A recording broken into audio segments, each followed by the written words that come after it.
Traders 20,000 నుంచి 1,00,000 ఛాలెంజ్లో day 43 ఇలా profit loss చూసే ముందు ఈ వీడియో చూడండి ఒకసారి. And Nifty and bank Nifty candle ఇది ఓపెన్ అవుతుంది. ట్రేడ్ ఏం ప్లాన్ చేయాలి ఇన్ కేస్ ఇదే మన సపోర్ట్ జోన్కి వచ్చిన తర్వాత మన కాల్ సైడ్ ట్రేడ్ ప్లాన్ చేస్తాం. మంచి సపోర్ట్ క్యాండిల్ ఫామ్ అయితే ఇన్ కేస్ ఈ సపోర్ట్ బి బ్రేక్ అయిందో పుట్ సైడ్ ట్రేడ్ ప్లాన్ చేస్తాం. అండ్ నిఫ్టీలో బి సేమ్ ఈ సపోర్ట్ జోన్ దగ్గరకు వచ్చిన తర్వాత ఏమైనా కాల్ సైడ్ ట్రేడ్ ప్లాన్ చేస్తాం. ఈ వీడియోలో నేను ఏం చెప్పిన అంటే నిఫ్టీ గ్యాప్ అప్ ఓపెన్ అవుతుంది, bank Nifty gap up open అవుతుంది. ఓపెన్ కాగానే నేను ఏం ట్రేడ్ ప్లాన్ చేయను. నిఫ్టీ 24,500 దగ్గర సపోర్ట్ జోన్ దగ్గరకు వచ్చిన తర్వాత ఏమైనా కాల్ సైడ్ మంచి గ్రీన్ క్యాండిల్ ఫామ్ అయితే కాల్ సైడ్ ట్రేడ్ ప్లాన్ చేస్తాను అని చెప్పిన నిఫ్టీలో. అండ్ బ్యాంక్ నిఫ్టీలో గ్యాప్ అప్ ఓపెన్ అవుతుంది. 55,450 దగ్గరకు వచ్చిన తర్వాత మంచి గ్రీన్ క్యాండిల్ కన్ఫర్మేషన్ అయితే కాల్ సైడ్ ట్రేడ్ ప్లాన్ చేస్తా, లేకపోతే పుట్ సైడ్ ట్రేడ్ ప్లాన్ చేస్తా అనుకున్నా.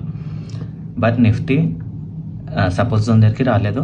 బ్యాంక్ నిఫ్టీ డైరెక్ట్ బ్రేక్అవుట్ అయింది. ఎప్పుడైనా నేను డైరెక్ట్ బ్రేక్అవుట్కి ట్రేడ్ ప్లాన్ చేయను, కన్ఫర్మేషన్ క్యాండిల్ కోసం వెయిట్ చేస్తాను. ఇది డైరెక్ట్ బ్రేక్అవుట్ అయింది, నేను పుట్ సైడ్ ట్రేడ్ ప్లాన్ చేయలే. కన్ఫర్మేషన్ క్యాండిల్ వచ్చింది, కాల్స్ అయితే వచ్చింది. సెకండ్ కన్ఫర్మేషన్ క్యాండిల్ 955కి వచ్చింది. 950కి ఫస్ట్ కన్ఫర్మేషన్ క్యాండిల్ అయింది, సెకండ్ 955కి ఒక కన్ఫర్మేషన్ క్యాండిల్ అయింది. ఎలా బ్యాంక్ నిఫ్టీలో చూస్తే 950కి ఒక కన్ఫర్మేషన్ క్యాండిల్ ఏంది, సపోర్ట్ తీసుకుతుంది మార్కెట్. 955కి సెకండ్ కన్ఫర్మేషన్.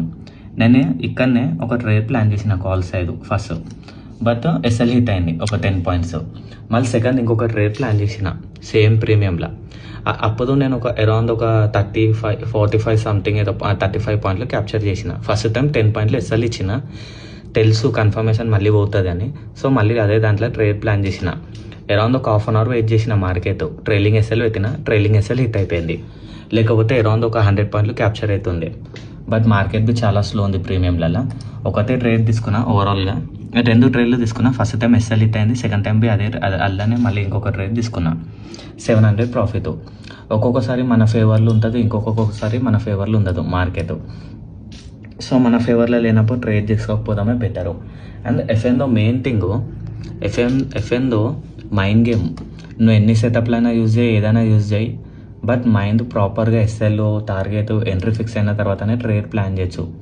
అండ్ ఈ వీడియోకి ఒకవేళ 100 లైక్స్ వచ్చినాయి అనుకోండి, డైలీ ఒక ఇంట్రాడే స్టాక్స్ ఇస్తా. డైలీ ఒకటి కాకపోతే 2-3 స్టాక్స్ ఇంట్రాడే ఇస్తా.